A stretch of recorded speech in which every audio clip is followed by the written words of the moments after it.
온 세상에 생명의 빛을 비춰주시는 하나님 아버지, 오랫동안 죄악과 흑암 속에서 방황하던 저희들을 사랑하여 주시고 오늘 성전에 나와 예배드리게 인도하여 주심을 감사드립니다. 빛으로 오신 주님께서 언제나 우리 안에 함께 계셔서 우리로 하여금 말과 생각과 행동에 어두움이 조금도 없게 하여 주시고 너희는 세상의 빛이라 하신 말씀을 따라 저희가 이 땅에 사는 동안 복음의 밝은 빛을 비추며 살아가도록 도와주시옵소서. 빛이신 예수님의 이름으로 기원하옵나이다. 아멘. 다 같이 일어나서 찬양의 찬송 38장을 춤추옵니다.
공의의 하나님 아버지, 주님께서는 어둠이 조금 더 없으십니다. 저희도 주님 앞에 합당한 예배자의 모습을 갖추기 위하여 어둠의 일을 택해야 합니다. 그동안 주님의 말씀에 불순종하다가 시련과 고난을 만났습니다. 의로운 일을 버리고 우리와 타협하다가 우리 자신을 잃어버렸습니다. 성령님이 책망하시는 말씀을 들으면서도 완악한 행동을 바꾸지 않다가 여전히 어둠에 있습니다. 주님, 그리고 떨리는 마음으로 회개하오니 우리의 모든 죄를 용서해 주옵소서. 연약한 저희를 인도하여 주옵소서. 예수님의 이름으로 고백의 기도를 드립니다. 아멘. 이제는 여러분 각자가 하나님과 사람 앞에 지은 죄와 허물과 실수를 침묵으로 고백합니다.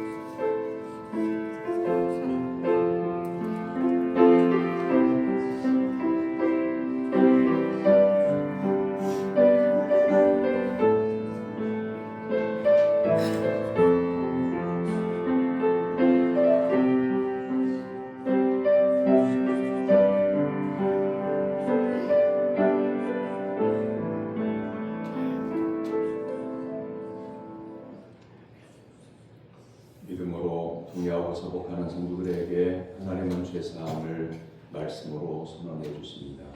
내가 너에게 이르노니 이와 같이 죄인 한 사람에게 하면 하늘에서는 회개할 것 없는 의인 99으로 말미암아 기뻐하는 것보다 더하리라. 아멘. 성시교독은 여러분 13번 새해 1번 말씀입니다.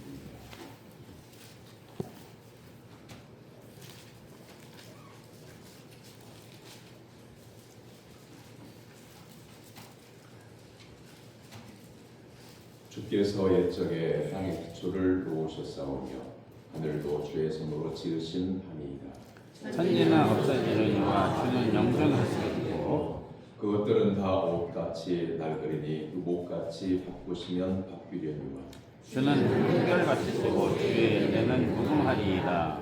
너희는 이전 일을 기억하지 말며 옛날 일을 생각하지 마라. 보라 내가 새 일을 행하느니 이제 나타낼지라.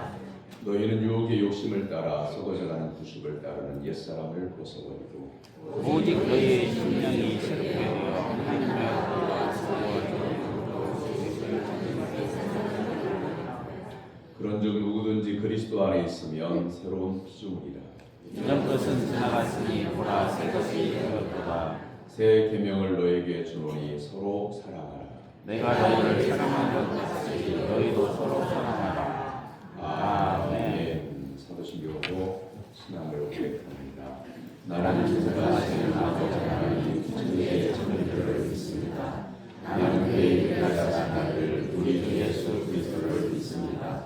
그는 성령으로 인도되어 동정녀 마리아에게 태어나시고 본디오 빌라도에게 고난을 받아 십자가에 못 박혀 죽으시고 장사인지 사흘 죽은 자 가운데서 다시 살아나셨으며 하늘에 오르시어 전능하신 아버지 하나님 우편에 앉아 계시다가 거기로 살아있는 자와 죽은 자를 심판하러 오십니다.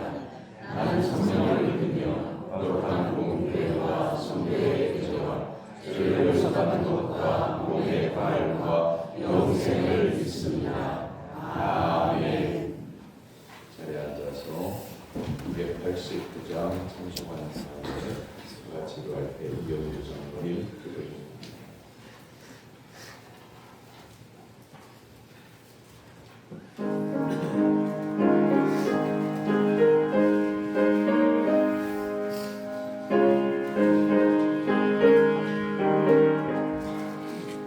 주 예수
만국의 근원이 되시는 전능하신 하나님 아버지, 새로운 마음으로 새 첫 주일 예배를 하나님 아버지께 드립니다.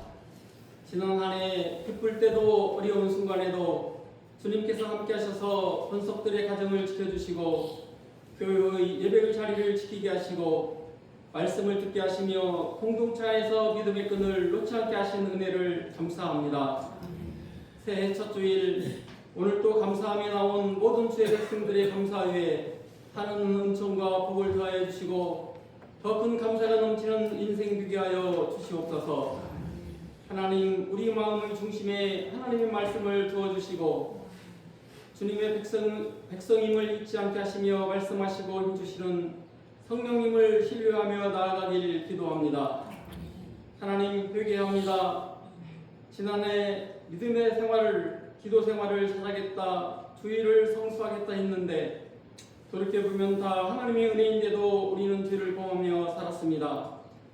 하나님의 뜻이 아닌 내 마음대로 세상 부귀와 안일함을 위해 나 혼자의 욕망을 채우고 내 명예를 위해 살아왔고 달려왔습니다.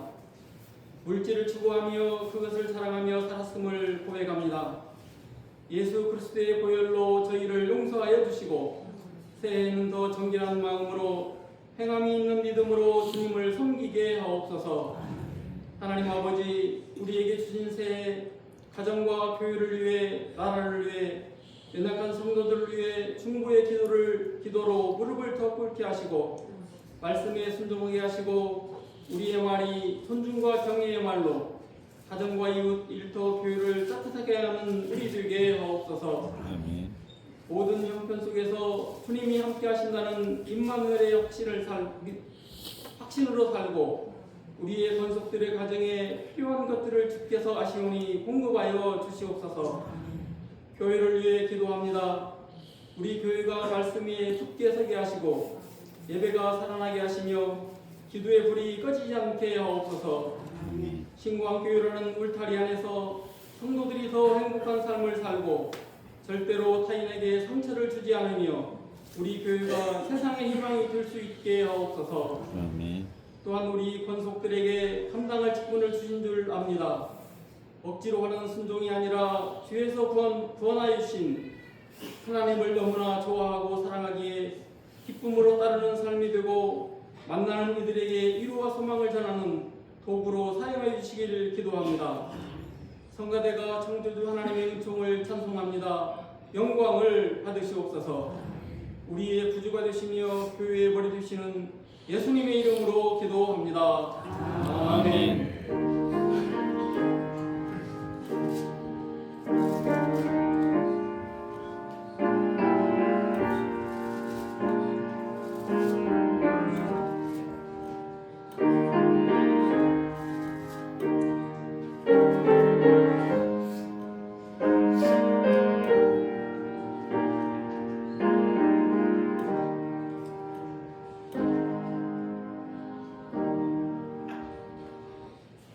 믿음으로 성도들이 하나님께 드린 예물을 봉헌합니다.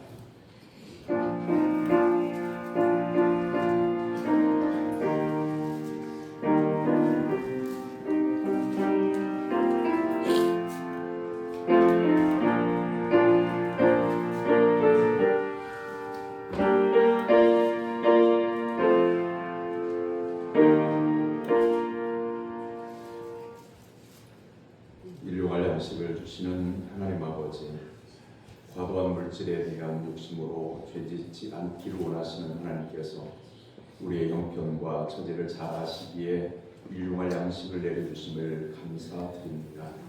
2026년 새해에는 하나님과 물질을 겸하여 섬기지 않기를 결단하는 약속과 함께 예물을 구별하여 드립니다. 아버지께서 저희에게 값없이 주시는 은혜에 비하면 저희가 드리는 예물은 보잘것없고 약소합니다. 하오나 예물을 준비한 성도의 삶에 눈물과 땀과 정성이 들어있음을 기억하여 주옵소서. 오늘 드린 예물을 믿음으로 하나님께서 원하시는 곳에 사용하도록 선물을 관리하는 성도들에게 성령을 부어 주옵소서. 지배일주와 감사 예물을 구별하여 드립니다. 범사에 감사하고 감사하고 직분 주심을 감사하며 친정아버지 주모 2주년을 감사하며 첫 주를 감사하고 가족들과 함께 건강하게 새해를 맞이하게 하심을 감사하며 새해 변함없이 믿음 생활 잘하게 하옵소서 간구하는 감사의 예물을 하나님 앞에 올려드립니다. 한 해 또 하나님께서 인도하셔서 주님만 의지하게 되기를 원합니다. 간구합니다. 금년 한 해 주님과 동행하는 삶이 되기를 원합니다. 아버지의 천국 한송 예배를 통해 하나님의 은혜와 역사하심 깨닫게 하심 감사드리며 앞으로의 모든 삶이 하나님 중심의 삶이 되도록 기도하는 감사의 예물도 기억하여 주옵소서. 기도마다 응답하시고 삶마다 하나님께서 함께 하셔서 하나님과 동행하는 아름다운 삶 되게 하여 주옵소서. 하나님 앞에 첫째 주일을 맞이해서 하나님께 서약을 하는 예물을 구별하여 드립니다. 주저헌금을 드리며 또한 선교헌금과 건축헌금과 1,000번째 헌금을 드립니다. 아버지 하나님께 약속한 것을 신실하게 끝까지 지킬 수 있도록 은혜를 베풀어 주옵소서. 성미를 구별하여 드립니다. 일용할 양식을 주신 하나님께 감사하는 믿음으로 성전의 음식을 위하여 드리는 가정마다 차고 넘쳐나는 은혜가 있게 하여 주옵소서. 하나님의 나라에 들어갈 때까지 하나님을 영화롭게 하고자 하는 마음으로 이 모양 저 모양으로 교회에서 봉사하는 성도들이 있습니다. 차량 봉사와 주방 담당으로 교사와 찬양대로 안내와 헌금위원으로 수고하는 성도들에게 하늘의 상급을 내려 주옵소서.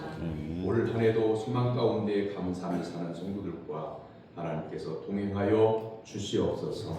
예수님의 이름으로 기도하옵나이다. 아멘. 하나님께서 오늘 우리에게 주신 말씀은 에베소서 3장 31절과 32절입니다.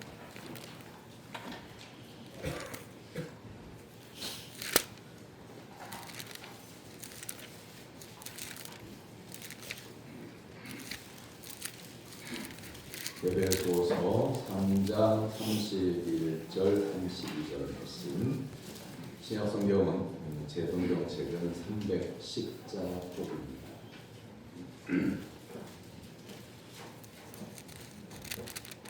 에베소서 3장 31절 32절 우리 다 같이 한 목소리로 하나님의 말씀을 에베소서 4장 주보에 맞은데요. 예. 에베소서 4장 31절에서 32절 말씀 우리 다 같이 학교로 읽겠습니다. 너희는 모든 악독과 노함과 분쟁과 떠드는 것과 비방하는 것을 모든 악의와 함께 버리고 서로 친절하게 하며 불쌍히 여기며 서로 용서하기를 하나님의 그리스도 안에서 너희를 용서하심과 같이 하라. 아멘. 살아계신 하나님의 말씀입니다. 찬양대와 찬양으로 하나님께 영광을 올려드립니다.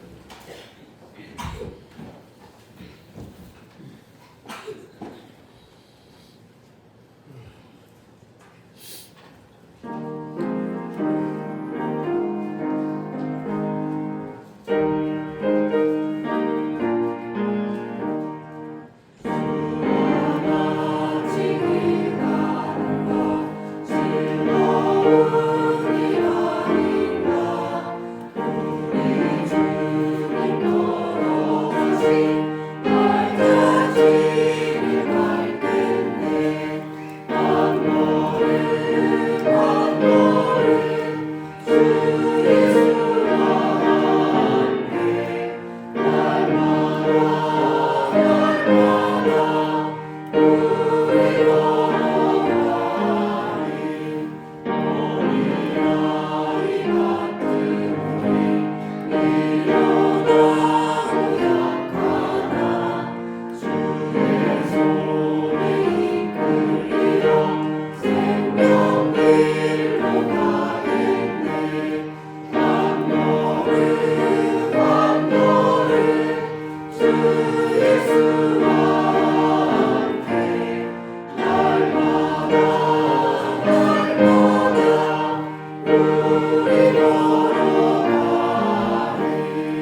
아멘. 할렐루야. 예배인 분들과 인사를 나누겠습니다. 새해 하나님의 복 많이 받으시기 바랍니다. 새해 하나님의 복 많이 받으시고 말씀의 은혜도 많이 받읍시다. 말씀의 은혜도 많이 받읍시다. 할렐루야. 아멘. 금년 우리 총회 주제가 용서 사랑의 시작입니다. 그래서 오늘 총회 주제에 관련된 말씀인데, 총회 주제의 설교, 총회 주제의 해설은 학문적이어서 제가 말씀을 따로 준비를 했습니다. 코로나19 팬데믹이 종식되면서 희망을 품었는데 내란 상황이 되고, 내란이 아직도 종식되지 않아서 정치, 경제, 사회적 불안감이 극대화되고, 또 좌우 이념이 아주 옛날에 비해서 극명하게 나뉘어져 있어서 대한민국 국민임에도 불구하고 한 가지를 두고도, 한 사건을 두고도 의견이 팽팽하게 갈려서 남과 북이 싸웠던 것처럼 동서가 싸우는 형국 가운데에 있는데,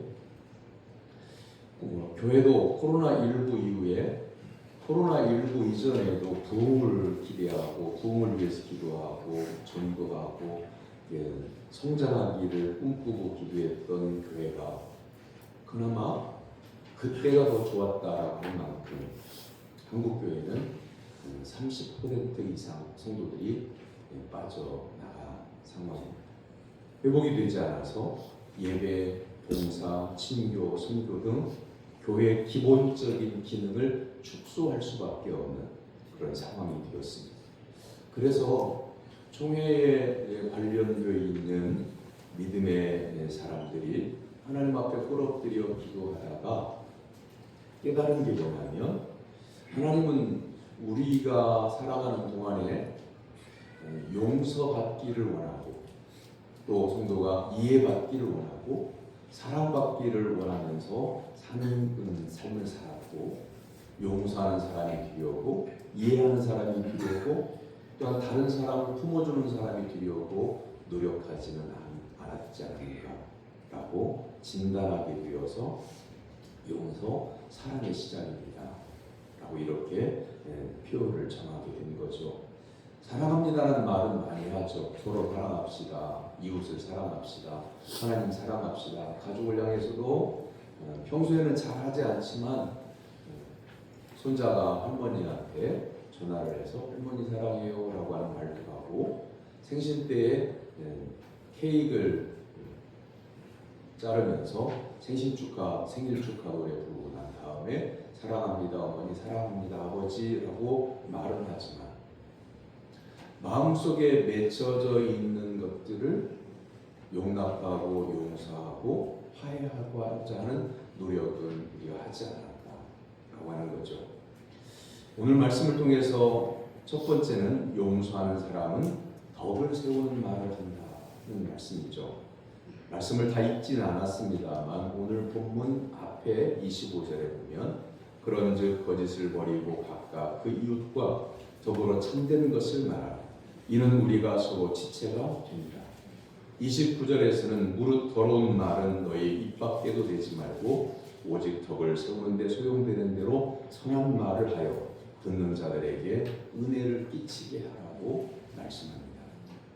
여러분은 생활하면서 어떤 사람을 가장 많이 만납니까? 동네 주민을 가장 많이 만납니까?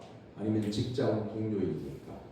아니면 지역에 살아가는 사람들, 이웃들입니까?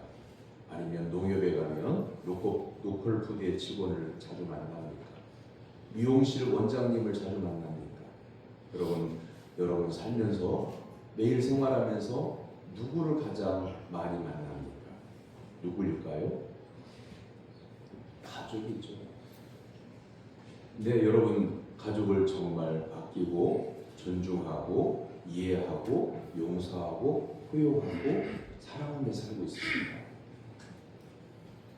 교회 와서 이웃을 사랑하며 살기를 원합니다 기도하지만 가족을 아끼고 존중하고 사랑하면서 내가 가족을 위해서 따뜻한 믿음의 사람 되기를 원합니다 라고 기도하는 성도들은 그렇게 많지 않아 보입니다. 기도했다고 해도 기도의 제목은 있고 삶이 또 따로 있어서 이런 것들은 마음속에 있는 거지 가족끼리는 이런 거 표현하는 거 아니야 라고 이렇게 생각하고 삶을 또 표현하지 않으면서 살 수도 있어요. 가족에게 말을 할 때 하나님 우리에게 말씀하시기를 거짓을 버리고 참된 것을 말하라고 말합니다. 살아보니 사람들에게 거짓말로 속는 것보다 억울한 일이 없어요. 그런데 가족이 나에게 거짓말로 속이는 것을 나중에 발견했을 때 그것만큼 마음이 아픈 일이 없어요. 우리는 말하는 기술을 배운 적이 없죠. 말하는 법을 배운 적이 없어요. 그냥 가나다라 바바, 엄마, 아빠, 감사합니다 이런 말들은 배웠지만 감사하다고 하는 말을 할 때 어떻게 표현해야 되는지를 우리는 말을 배운 적이 없어요. 그래서 예수님을 믿는 성도는 참으로 은혜를 많이 받았는데 성경 속에서 지혜를 얻고 하나님의 말씀 속에서 어떻게 말하고 어떻게 살아야 되는지를 배우니까 하나님의 은혜 가운데 있는 겁니다. 요즘은 그런 분들이 많지 않지만 30년 전만 하더라도 성도님들, 농촌교회 성도님들 절반 정도는 성경책을 읽지 못하고 교회에 나오셨어요. 우리말을 배운 적이 없어서. 그런데 놀랍게도 성령의 감동을 받아서 어느 날 찬송가를 읽고 어느 날 성경책을 읽게 되는 은사를 받게 되는 거죠. 이런 분들이 정말 많았어요. 우리가 하나님의 말씀을 들었을 때에 세상에서 사람들이 그냥 자연스럽게 태어나면 엄마 아빠의 말을 듣고 그렇게 말을 하는 것을 말하는 걸 따라하면서 사는 것, 그보다 내가 어떻게 말을 해야 되는지를 말씀을 통해서 깨닫는 은혜가 있어야 되는데 어렵게 말씀하지 않으셔. 하나님은 거짓을 버리고 참된 것을 말하라고 하나님 말씀하십니다. 왜냐하면 우리가 서로 지체가 됨이라고 말씀합니다. 지체라고 하는 것은요, 우리의 몸 안에 있는 한 기관과 같다는 말씀이죠. 눈이 내 손을 속일 수 있겠습니까? 내 손이 내 코를 속일 수 있겠습니까? 내 손이 내 발을 속일 수 있겠습니까? 같은 지체 안에 있으니까 속일 수가 없는 거예요. 그리고 거짓은 다 드러나게 돼 있어요. 그 다음에 더러운 말을 하지 말라. 더러운 말은 29절에서 무릇 더러운 말은 너희 입 밖에도 내지 말고 오직 덕을 세우는 데 소용되는 대로 선한 말을 하여 듣는 자들에게 은혜를 끼치게 하라. 사람을 용납하고 용서한다고 했을 때에 말을 아주 예의가 없이 말을 하면 그건 용서하려고 했다가 또 다른 다툼이 일어나게 되는 거잖아요. 더러운 말이라고 하는 것은 내가 한 말이 땅바닥에 떨어져서 오물이 묻으면 더러워지는 게 아니라 마음에서, 내 마음에서 나올 때 이 악한 생각과 또한 잘못된 생각과 죄된 생각이 묻어나오면 그 말은 더러운 말인 거죠. 말 한마디가, 사소한 말 한마디가 엄청난 사건을 일으킵니다.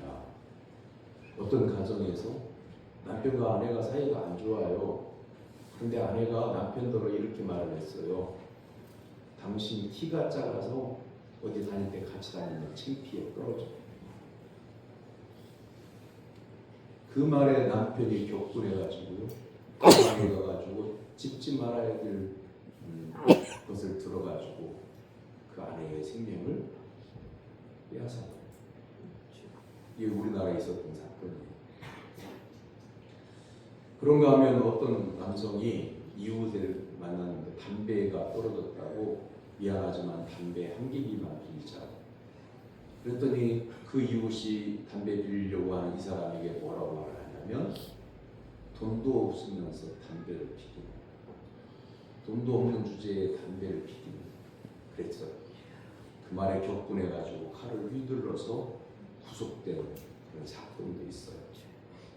반대로 말 한마디를 잘해서 강도의 상황 가운데에 위기를 모면하는 일도 있어요.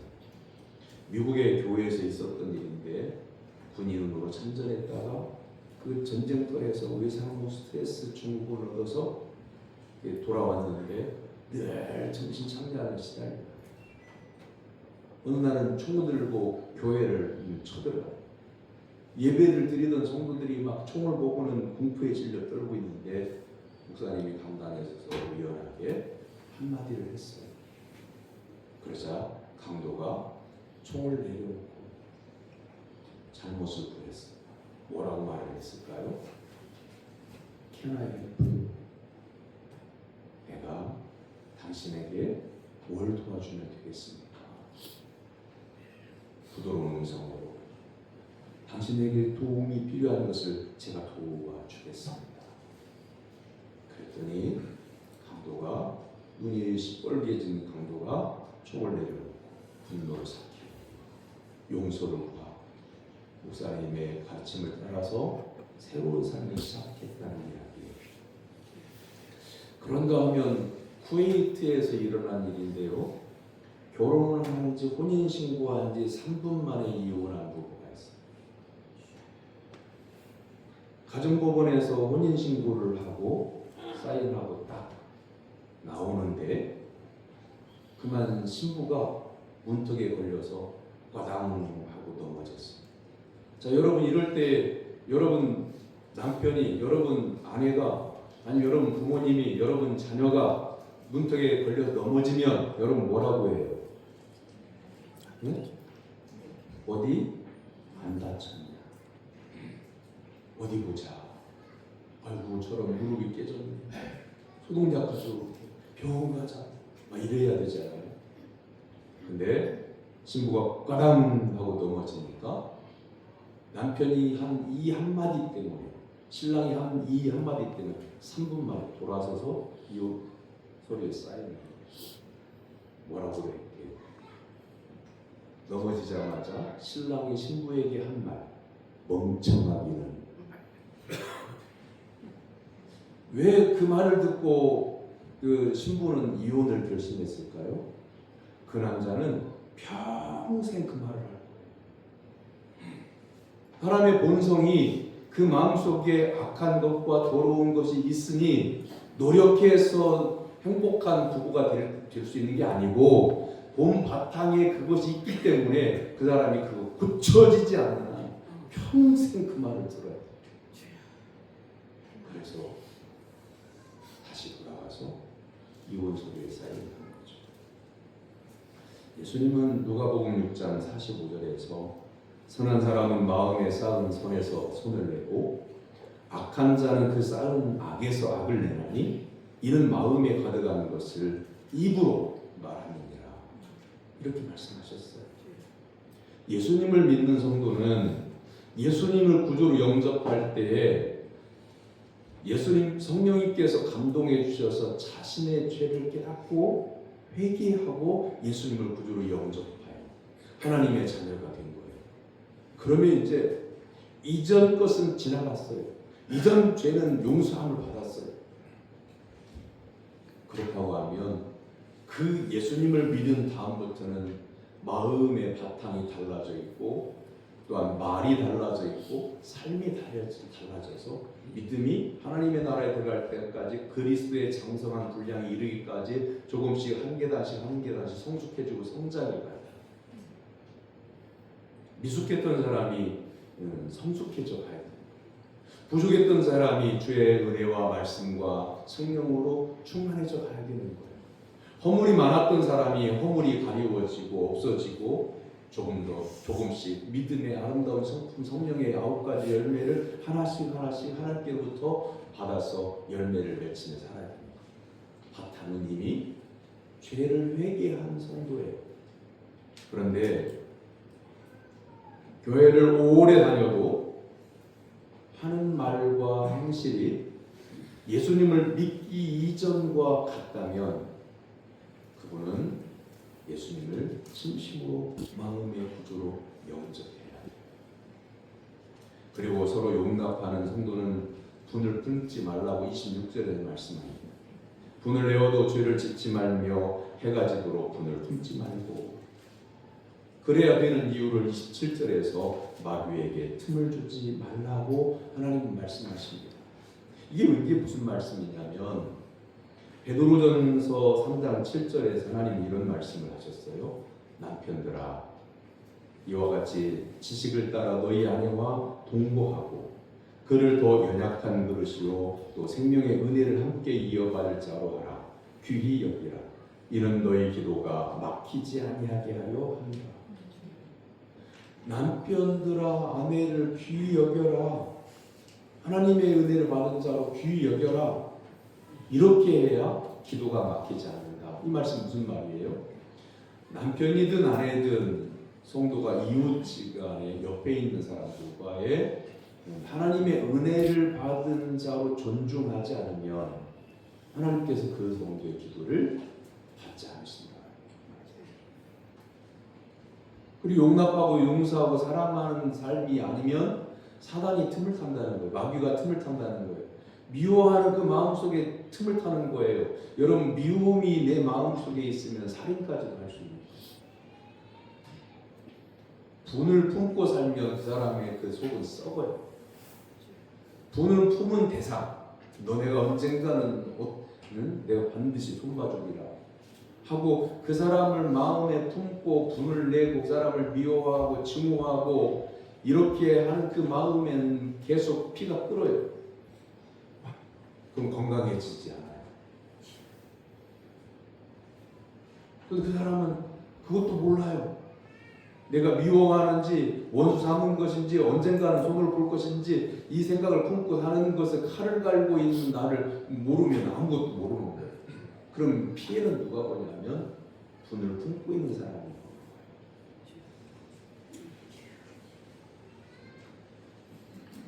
실험을 했는데 어떤 일 때문에 경무해가지고 격분해가지고 막 엄청나게 화가 나 있는 사람에게서 피를 뽑아가지고 실험실에 쥐에다가 주의를 했더니 그 피로 80마리가 죽어요. 분을 품고 있는 사람의 혈액 속에 있는 독성이 시험지 80마리를 죽이더라는 거죠. 실험을 해보니까. 그러니 그 분을 품고 있는 사람은 그 속은 어떻게 되겠어요? 그래서 저녁이 될 때까지 분을 품지 말라 말씀하셔요. 이런 말이 있어요. 날아가는 새가 똥을 싸는 거야 막을 수가 없죠. 휙 날아가면 언제 날아가는지 모르게 내 위로 날아가다가 똥을 쌌는데 머리에 그냥 새똥이 있어요. 이건 내가 막을 수가 없어요. 그렇지만 새가 파마를 한 멋진 내 머리 위에다가 새집을 지으려고 하면 쫓아낼 수 있는 거예요. 지지 마라. 분이 일어나는 상황은 내가 막을 수가 없어요. 그 사람이 나를 향해서 화를 내고 대적을 하고 차량을 잘못 운행해가지고 내 차를 들이받고 막 그런 상황을 내가 어떻게 막아요? 막을 수가 없어요. 하지만 분이 내 마음속에 들어왔을 때 그걸 버리는 것은 할 수 있다. 사랑하는 성도 여러분의 마음에 선을 쌓아 선한 말을 내는 성도가 되기를 주님의 이름으로 축원합니다. 두 번째는 하나님께 용서받은 성도는 용서하는 삶을 산다는 말씀입니다. 하나님의 성령을 근심하게 하지 말라. 그 안에서 너희가 구원의 날까지 인치심을 받았느니라. 너희는 모든 악독과 모함과 분냄과 떠드는 것과 비방하는 것을 모든 악교와 함께 버리고 서로 친절하게 하며 불쌍히 여기며 서로 용서하기를 하나님이 그리스도 안에서 너희를 용서하신 것 같이 하라고 하나님 말씀하십니다.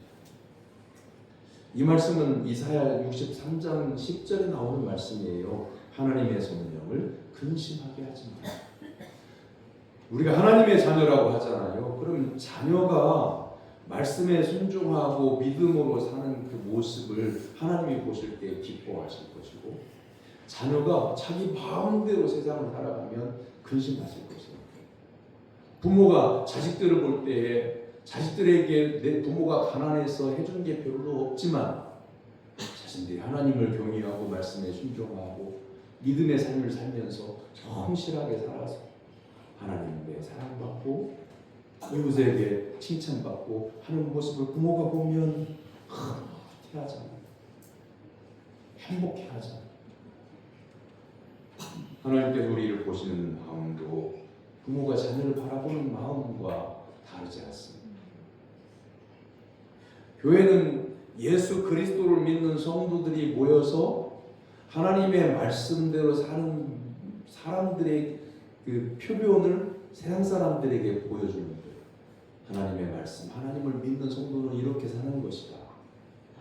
말로서 나는 믿음이 좋은 사람이야, 교회를 열심히 다니는 사람이야, 봉사 잘하는 사람이야, 나는 이 정도야 라고 하는 것은 사람들에게 내가 선전하려고 하는 게 아니고, 하나님의 구원을 받은 성도의 삶은 이러하다고 자기의 삶을 통해 살아냄을 통해서 사람들이 보는 거예요.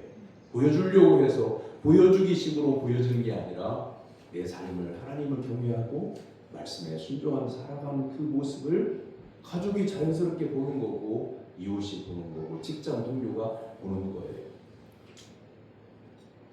우리의 삶에 나타나야 될 여러 가지 믿음의 열매들 가운데 그 중에 정말 중요한 게 뭐냐면 하나님을 영화롭게 하는 삶을 살아가고자 하는 마음 바탕, 하나님의 말씀에 순종하는 그 믿음의 결단과 모습, 그게 언젠가는 말씀에 순종해야지가 아니라 지금 내가 말씀을 듣는 즉시 하나님의 말씀대로 살겠습니다 라고 아멘하고 그 말씀을 따라 살아가는 삶의 열매가 우리의 삶 가운데 열매가 맺혀져야 하죠. 그리고 서로를 긍휼히 여기고 불쌍히 여기고. 여러분 그런 경험 있지 않아요? 자녀들을 사랑의 매로 따끔하게 교훈을 주려고 회초리를 들어서 종아리 걷어라, 넌 미워서 때리는 게 아니라 내가 사랑해서 때리는 거다, 앞으로는 이렇게 살아라, 그런 마음으로 회초리를 한 대 딱 때렸는데 그 종아리에 회초리가 피멍을 들게 하는 걸 보고, 아이가 자지러지는 걸 보고 아이가 그냥 불쌍해서 마음이 아파서 그냥 그 마음, 그래서 그냥 회초리를 꺾어버리고 자신을 채찍질하고, 그게 긍휼히 여기는 마음. 사랑의 매가 있느냐 없느냐라고 하는 논란이 지금도 있습니다만, 사랑의 매가 있을까요? 내가 너를 사랑해서 때리는 거다, 그게 있을까요? 하나님이 구원하신 성령의 영을 주셔서 하나님의 자녀로 삼아서 구별하여 준 인격체를, 하나님의 그 자녀를 사랑이 커서 매질하려고 하면 그게 맞는 말일까요? 그러면 그게 맞다고 하면 사랑이 회초리가 아니라 사랑이 기둥으로 때려버려야죠. 그렇지 않아요? 그 사람의 마음이 아프고 그 사람의 몸이 아픈 것을 내가 가학을 한다고 하면, 학대를 가한다고 하면 그건 사랑의 본질을 잃어버려요. 긍휼히 여기는 마음이 없는 거예요. 아무리 부모가 자기 자식이라고 해서 매질을 하는데 아이가 쓰러지고 피 터지고 울고 통곡하고 견딜 수 없어하고 괴로워하고 죽을 것 같다고 숨이 막히지, 그러면서도 때린다고 하면 그건 가학이죠. 사랑이 아니죠. 존중하는 마음도 없고 아끼는 마음도 없고 사랑하는 마음은 더더욱 없고 하나님이 그 영혼을 구원하셨다고 하잖아요. 어떻게 하면 될까요? 용납과 용서하는 삶을 우리의 삶 가운데 어떻게 적용하면 될까요? 여러분들이 지금까지 생각했던 것보다는 다른 이야기를 제가 제시를 할 건데 이해가 안 될 수도 있지만 잘 생각해 보세요. 건강한 가족 관계를 유지하려고 하면요, 이렇게 해야 돼요. 여러분, 자식이 아플 때 부모들은 차라리 내가 아프고 말지 그러잖아요. 근데 아파해 줄 수 있어요? 자식이 지금 아픈 이것을 내가 똑대다가 내가 아파하고, 부모님이 돌아가실 것 같은 죽을 병에 걸리셨는데 아들이 하는 말이, 딸이 하는 말이, 엄마 내가 대신 아플게, 엄마는 건강하게 오래 사시고 하고 엄마의 병을 가져다가 자식이 아파해 줄 수 있을까요? 못해요. 그럼 어떻게 해야 돼요? 그런 상황이 생기면 건강한 가족이 병든 가족을 돌보는 거예요. 그 아픔을 내가 아파해 주지 못하기 때문에. 그렇기 때문에 어떻게 해야 되냐면 건강한 가족과 병든 가족이 있을 때 건강한 가족이 병든 가족에게 일평생을 희생하다가 자기의 경제도 무너지고 자기의 건강도 무너지면 이러면 안 돼요. 건강함을 지켜야 돼요. 자신의 건강함을 지켜야 돼요. 이걸 전도로 바꾸고 말하면, 여러분 전도하고 싶잖아요. 그래서 여러분 친한 사람들은 예수 믿고 교회 가자, 내가 다니는 교회 가자 이렇게 애원하게 하잖아요. 근데 전도가 잘 안 돼요. 그런데 보세요. 내가 말씀의 은혜 받고 믿음이 성장하고 하나님이 기뻐하시는 삶을 살고 내 안에 성령님이 계시고 내가 영적으로 신앙적으로 건강할 때에 전도하면 그걸 듣는 사람도 건강한 복음을 듣는 거예요. 부모가 자식들한테 좋은 거 주고 싶어 하잖아요.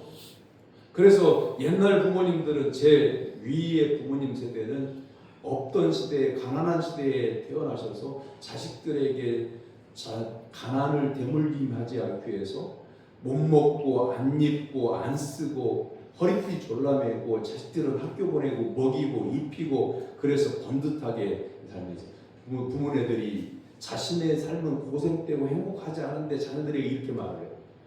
나는 너희들을 위해서 희생하노라. 이 가난한 세상 가운데 고통을 당하고 불행했지만 너희는 행복하게 살아라. 그를 위해서, 이것을 위해서 내가 이렇게 지금까지 허리띠를 졸라매노라 라고 이렇게 말하잖아요. 여러분, 사랑하는 성도 여러분, 부모가 행복하지 않은데 그 부모 밑에서 태어나고 자라난 자녀들이 행복할 수 있을까요?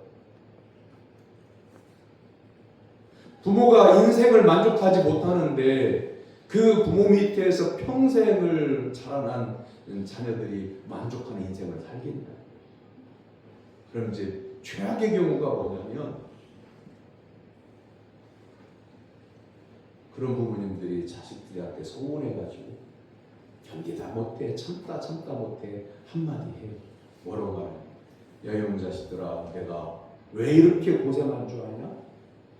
다 니들 잘 되라고 고생한 거 아니야? 그것도 몰라줘. 부모 마음도 모르는 이 부류자식 같으냐. 그렇게 말을 하면, 부모가 기대해 그 말을 하면, 정색을 하고 부모가 자식들한테 그 말을 할 때 기대하는 게 뭐냐면, 아 어머니 이제 알았어요. 감사해요 어머니, 저희들을 희생하신 거 이제는 저희들이 보답하며 살게요. 이걸 기대했는데 실제로는 어떻게 되냐면, 그런 말을 들은 자녀들이 이상한 죄책감이 들어요. 엄마가 이렇게 고생한 거 내 탓이네, 내 잘못이네, 어떻게 하면 좋아? 그런데 죄책감 속에 살아요. 사랑하는 성도 여러분, 용서하는 사람, 포용하는 사람, 용납하는 사람은요 자신이 건강해요. 주의 영을 받고 주의 말씀에 은혜 받고 내 인생에 여러 가지 어려움과 고난과 역경과 질병과 상처가 있다면 성령의 은혜로 하나님의 은혜로 치유함을 받고 영적으로 건강해져야 돼. 그 다음에 여러분 육체적으로도요. 부모님들이 지금은 좀 늦었지만 몸에 좋은 건강한 음식을 드셔야 돼. 자식들한테는 좋은 음식 주고 엄마는 주방 한 구석에서 식은 밥 떠먹고 그렇게 하셨잖아요. 쥐를 시험을 했는데요. 쥐가 그 새끼를 베면 어미쥐가 제일 필요한 게 뼈가 형성돼 이 새끼가 생기면 뼈가 형성돼야 되기 때문에 철분을 많이 섭취를 해야 된대요. 근데 쥐가 철분을 섭취를 하지 않으면 쥐 암컷의 속에 있는 새끼가 녹아져 없어진대요. 근데 사람은 아이를 갖게 되면 엄마가 철분을 충분하게 섭취를 못하면 이 아이가 엄마 뼈 속에 있는 칼슘을 빼간대요. 그러면 그 젊은 엄마가 이미 70대 어르신처럼 뼈를 찍어보면 구멍이 송송송 되는 아이예요. 뼈가 부러지는 게 아니라 그냥 바스러지는 거예요. 그렇게 되어져.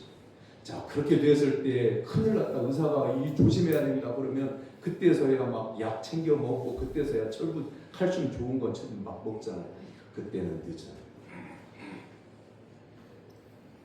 나이가 들면 뼈에 빠져나간 그 구멍난 곳에 칼슘이 채워지지 않아요. 자, 그렇다고 하면 지금은 사랑하는 성도 여러분, 지금은 은혜 받을 때 이 순간이 중요하고 오늘 이 주일 아침이 중요한 거예요. 지금부터 여러분들 하나님 앞에 잘못된 거 온전하게 낱낱이 고백하고 여러분의 마음밭을 하나님께 성령으로 믿음의 씨앗을 뿌려서 복음의 열매가 맺혀질 수 있도록 나를 하나님께 드리는 거예요. 그렇게 우리의 영혼과 우리의 심령의 밭이 치유되고 건강해졌을 때에 여러분 자녀들에게 축복의 통로가 되고 여러분 만나는 사람들 용납해주고 용서해주고 사랑해주고 이해해줄 품어줄 수가 있는 거예요. 내 마음 안에 상처가 가득하고 내 믿음이 변변치 않고 내 위가 위태롭게 쓰러지고 있는데 누구를 세워줄 수 있어요? 한국교회가, 우리 교회가, 이 지역사회가, 여러분의 가정이 우리가 말하는 복되고 잘되고 형통하고 새해가 되었으니 복 많이 받는 가정이 되고 복 많이 받는 성도들이 되고 이 지역사회 민족이 되길 원합니다라고 기도가 이루어지려고 하면 여러분 자신의 마음의 바탕이 건강해져야 돼요. 사랑하는 성도 여러분, 자신과 여러분의 가정과 여러분이 만나는 모든 사람들을 소중히 여기며 무엇보다도 자기 자신을 하나님 앞에 바로 세워서 하나님의 은혜로 치유되고 성숙하고 또한 믿음이 하나님의 사랑과 또한 성령님이 충만해서 여러분의 가족과 더불어 여러분 만나는 사람과 더불어 화목한 삶을 살아가게 되기를 주님의 이름으로 축원합니다. 아멘. 기도하겠습니다. 사랑의 하나님 아버지, 모든 성도들이 인격적으로 예수님을 만나도록 도와주시옵소서. 아멘. 예수님의 이름으로 기도하옵나이다. 아멘.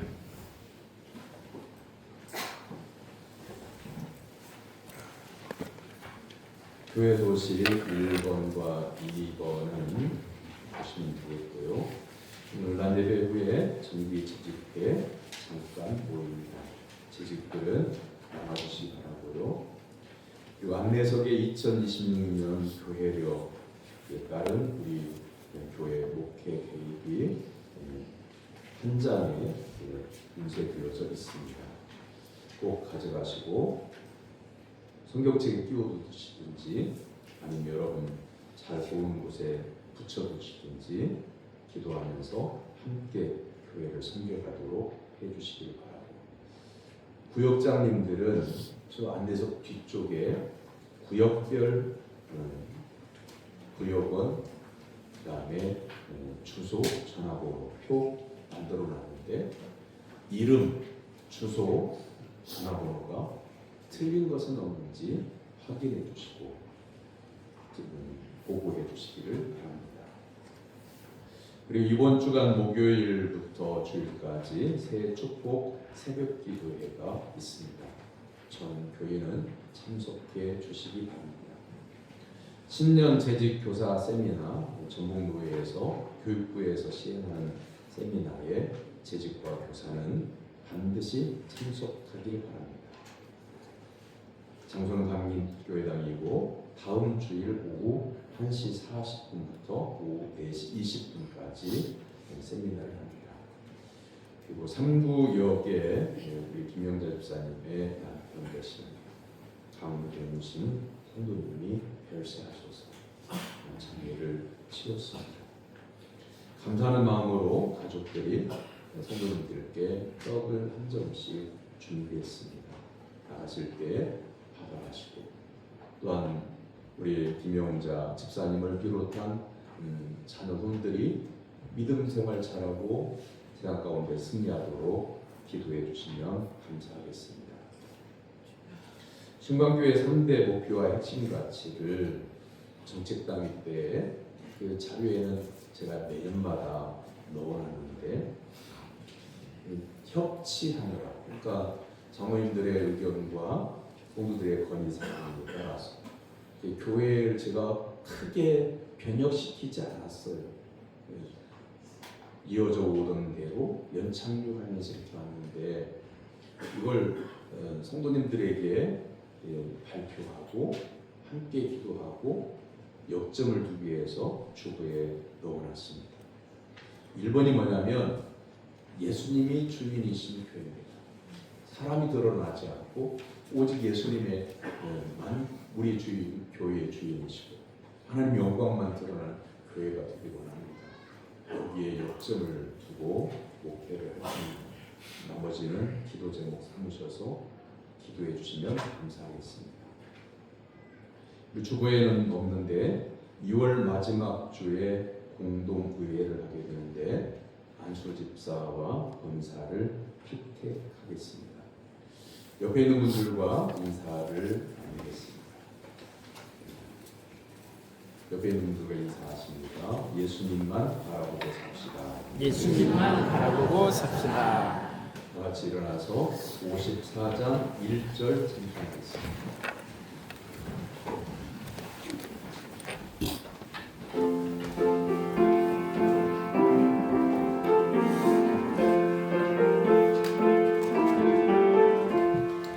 주여 구하오니 편히 가게 하시고 사람마다 주내로 이기도록 하시고 광야 같은 세상에서 항상 인도하소서.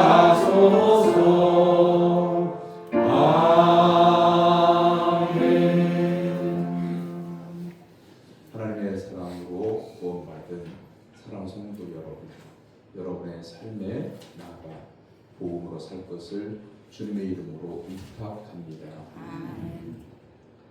여호와는 내게 복을 주시고 너를 지키시기를 원하며 여호와는 그의 얼굴을 내게 비추사 은혜 베푸시기를 원하며 여호와는 그 얼굴을 내게로 향하여 드사 평강 주시기를 원하노라. 아멘.